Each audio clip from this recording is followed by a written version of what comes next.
Olá, olá, tudo bem? Estou eu aqui de volta depois do feedback maravilhoso no vídeo do Mirage.js. Eu vou falar hoje sobre como ele facilita os testes e espero que, se você não assistiu ainda, volte lá no canal. Você já está no canal, na verdade. Bom, veja na lista de vídeos o primeiro vídeo sobre o Mirage.js para você entender do que eu estou falando e vamos seguir. Eu vou retomar aqui exatamente da onde eu parei. Você deve estar vendo aí na tela, no vídeo, que a mensagem sendo exibida é: o servidor morreu, volte outro dia. Isso porque eu estou simulando um erro 500 de server down. E aí eu vou retomar o estado que estava antes para a gente poder seguir com o desenvolvimento agora, incluindo testes. Então vamos lá. Aqui no server, lá no alto, eu vou remover o response. Opa! E lá embaixo, eu vou tirar essa rota get e vou trazer de volta resource e users. Com isso, ao salvar, você vai perceber que ali ele voltou a retornar os usuários. Eu vou colocar ali 15 e temos 15 usuários. Uma coisa muito legal que eu esqueci de falar no outro vídeo é que você pode colocar um delay nas respostas do servidor, simulando assim uma conexão mais lenta, para ver como que a sua aplicação se comporta. Então, por exemplo, this.timing, eu vou colocar aqui 5.000 milissegundos. Vamos ver como se comporta. Olha só, depois de 5 segundos a resposta chega. 5 é demais? Vamos colocar aqui 2. Depois de 2 segundos eu tenho os dados. No modo de desenvolvimento, ok? Quando o environment é desenvolvimento, o servidor tem por padrão 400 milissegundos de delay, que é para dar realmente uma sensação de que algo aconteceu fora da aplicação. Já quando o environment é test, que você cria um novo servidor no seu teste e você passa o environment como test, ele zera esse delay, fazendo com que os seus testes voltem o resultado de forma muito mais rápida. Então, já que eu estou falando sobre testes, vamos começar a falar sobre esses maravilhosos. Aqui, fora da minha pasta source, eu vou criar uma nova pasta chamada tests. Será que eu consigo criar assim direto? Que beleza, consigo. Então vamos lá, eu criei tests, unit e components. E aí ali dentro eu vou criar users, spec.js. Da onde eu tirei essa pasta components? Porque eu vou seguir a mesma estrutura de pastas que eu tenho da minha pasta src. Então se eu quiser testar um componente que está em views, eu vou criar dentro de unit uma pasta views e ali eu colocarei os meus arquivos spec. Aqui no terminal, eu vou rodar npm run unit, aí eu vou passar a flag watch. Os dois traços antes dela é porque eu quero passar essa flag não para o npm script test, mas para o script que ele está rodando. É uma forma de fazer um forward dessa flag para o outro script. E aí ele vai determinar que não existe... tá. Ele reconheceu que existe sim um arquivo de teste, um spec, mas não tem nada ali. Então ele está dizendo que sua suite de testes precisa conter pelo menos um teste. Então eu vou fazer isso agora. Describe users.view. Aí ali eu quero it. It returns true. Só para ver se tá tudo rodando certinho. Então expect true to be true. Tem um teste, meu teste passou. Describe, it e expect. De onde vem esses caras, sendo que eu não estou importando nada? Eles vêm do Jest, que é uma das mais populares ferramentas de teste. É um test runner. O papel dele é somente rodar os testes e prover métodos para você fazer assertions, que é isso aqui, expect alguma coisa ser alguma coisa. Ou se está definido, se é maior do que, tem diversas coisas que você pode utilizar, tá? O Jest está fora do escopo desse screencast, então eu vou só utilizar alguns métodos, mas eu não vou me aprofundar no que eles fazem, tá? Então vamos começar aqui importando o que eu preciso. Como eu vou testar um componente, a primeira coisa é importar o componente. Então,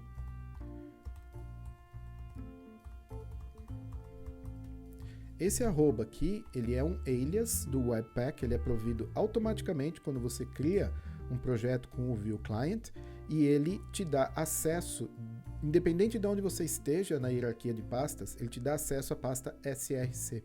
Então, facilita muito na hora de fazer os imports. Muito bem.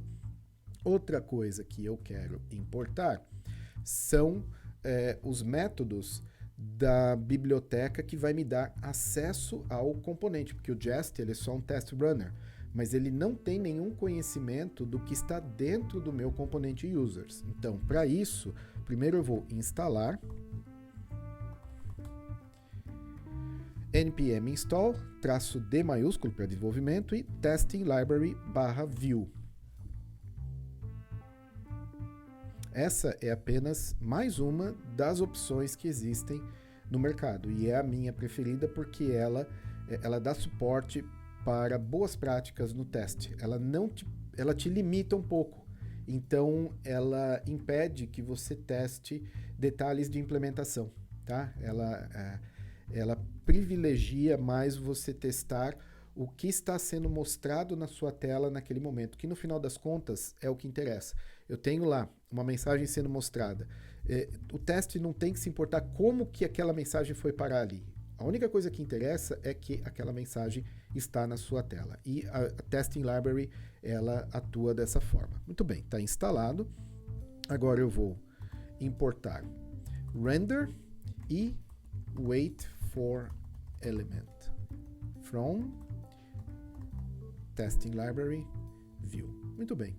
Eu acredito que com isso eu já tenho o que eu preciso para começar. Na verdade, falta uma coisa muito importante, que é o próprio server. Então, make server from server. Aí eu vou configurar o meu servidor. Neste ponto, eu vou utilizar dois hooks providos pelo Jest, que é o before each e o after each. Então, antes de cada teste e depois de cada teste. Então, antes eu vou dizer que o server é igual a make server, aí eu vou passar o quê? O environment como test. E depois de cada um, server.shutdown. Isso vai garantir que depois de cada teste eu tenho uma instância do meu server zerada, sem nada que eu tenha feito antes. Agora sim eu estou pronto para começar. Então, qual que é o meu primeiro teste? Eu quero garantir que 10 elementos sejam mostrados na tela se eu criar 10 usuários no servidor. Para facilitar o meu acesso a esses 10 elementos, eu voltarei no meu componente e aí eu vou pegar o elemento HTML que se repete quando eu tenho usuários e eu vou colocar um data test ID igual a user. No HTML, todas as propriedades com data traço alguma coisa, elas não têm nenhum efeito visual, elas servem apenas para que a gente possa passar dados por elementos HTML ou fazer referência a estes elementos. Então, eu vou usar esse data test ID para selecionar todos os elementos que serão criados quando o user for abastecido. Então, voltando aqui, eu direi que este método é async. Vou modificar it renders 10 paragraphs when server returns 10 users. Muito bem. Então vamos lá. Server create list. A factory é user e eu quero 10. Server, nesse momento, eu acabei de criar, ou seja, ele não tem nada no banco de dados. E aí eu estou criando uma lista com 10 usuários. Aí, const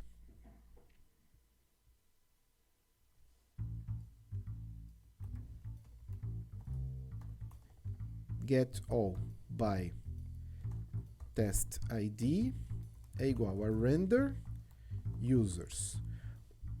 Quando eu utilizo o método render da testing library, ele vai montar o componente, renderizá-lo, e vai me retornar um objeto com diversos métodos utilitários. Aqui eu estou só extraindo o único método que eu tenho interesse.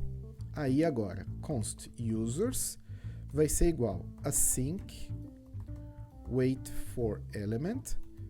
Eu vou passar uma arrow function e aí get all by test ID, e aí eu passo users, que é o que eu coloquei aqui. Não users, mas user. Ok. O que ele está me dizendo aqui? Unexpected token.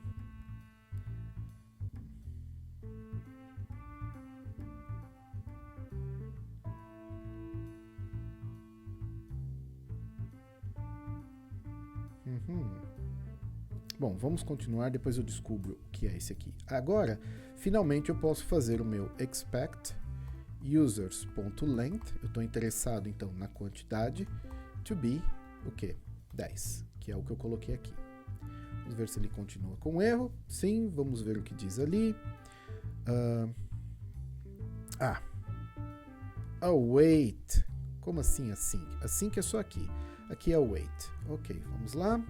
Muito bem. Meu teste está passando. Vamos ver se não é um falso positivo. Eu vou criar 20 ao invés de 10. Olha, eu estava esperando 10, mas foram criados 20 parágrafos. Então eu vou voltar aqui para 10 e o meu teste está passando. Vamos lá, mais um teste. Agora, voltando ao componente, eu tenho a seguinte situação. Caso exista um erro, ou seja, caso o servidor retorne um erro 500, eu vou mostrar esse H3 ao invés desses parágrafos aqui com a informação. Então é isso que eu vou testar agora.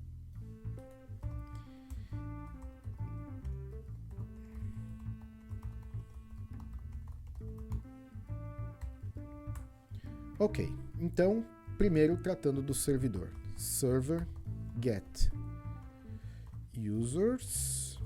Então, eu vou reescrever esta rota e aí eu vou retornar o quê? New response do tipo 500, não quero nenhum header e server is down. Eu preciso importar, então, Mirage.js e agora podemos fazer o resto, escrever o resto do teste.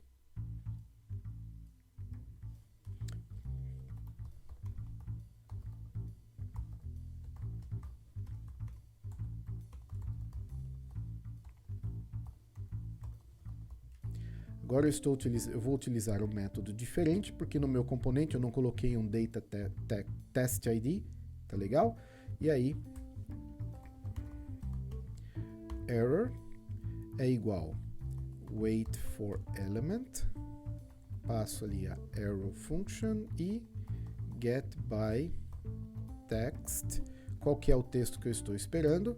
Esse aqui, server is down. E finalmente, expect error to be defined. Muito bem. Outro teste passando. Então, só para a gente ver se não é um falso positivo, eu posso colocar um not to be defined. Não, porque foi recebido alguma coisa, tá? Então, esse é um teste que ele está passando e o fato dele estar passando é algo legítimo. Bom, vamos criar mais uma situação para que a gente veja, né, um pouco mais do server Mirage em ação. E aí agora eu vou inverter as coisas. Eu vou fazer no modo TDD, Test Driven Development, que é você escrever primeiro o teste, você vê o teste falhando e aí você vai e faz a implementação. Então, qual que é a situação? It renders max of 10 paragraphs even if server returns more than that. Então, renderiza no máximo 10 parágrafos, mesmo que o servidor retorne mais do que isso. Então, é só eu copiar este teste aqui. E aí eu vou, falta colocar o async, eu vou retornar 100, mas eu quero que o máximo que seja exibido sejam 10. E esse teste ele vai falhar. Realmente, eram esperados 10, mas foram recebidos 100. Então vamos fazer a implementação no componente. Como que eu faço isso? Eu vou usar uma computed property. Então, computed, eu vou chamar a propriedade de trimmed users, ou trimmed list, melhor. Aí, return these users, slice, e aí a partir da posição 0 eu quero 10. E, por fim, voltando aqui no HTML, ao invés de eu ler neste loop os users que estão no estado do componente, eu vou ler a computed property. E ao salvar, os testes vão rodar novamente e eu espero que agora eles estejam passando. Muito bem. Então, agora, no estilo Test Driven Development, nós escrevemos primeiro o teste e depois modificamos o componente para que ele passe. E aí a gente pode até dar uma brincada com esse cara aqui, colocando 15, para a gente ver o primeiro teste falhando, porque agora ele vai retornar no máximo 10, não interessa o que aconteça. Mas só esses 3 testes aqui, eles já garantem que este componente está bem coberto com testes. Legal? Então é isso, eu espero que você consiga enxergar o poder que o Mirage traz para os seus testes, principalmente numa situação como essa aqui, ó, que a gente está renderizando algo caso o servidor não responda. Isso, quando você está escrevendo testes sem o Mirage, provavelmente você está se apoiando em mocks, em arquivos JSON, que vivem dentro da sua aplicação, mas eles são importados, não existe um servidor atuando.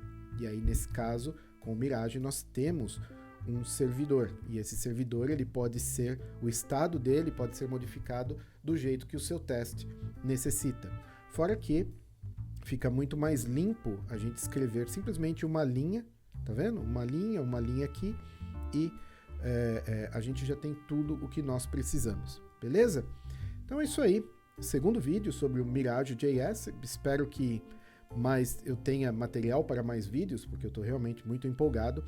E se você não me segue no Twitter, vamos lá, jabá, me siga, Vedovelli74. Caso você caiu aqui de paraquedas, não é assinante ainda do canal, assine, ligue o sininho para receber notificações. E isso aí, nos vemos em breve. Um forte abraço, eu sou o Fábio Vedovelli.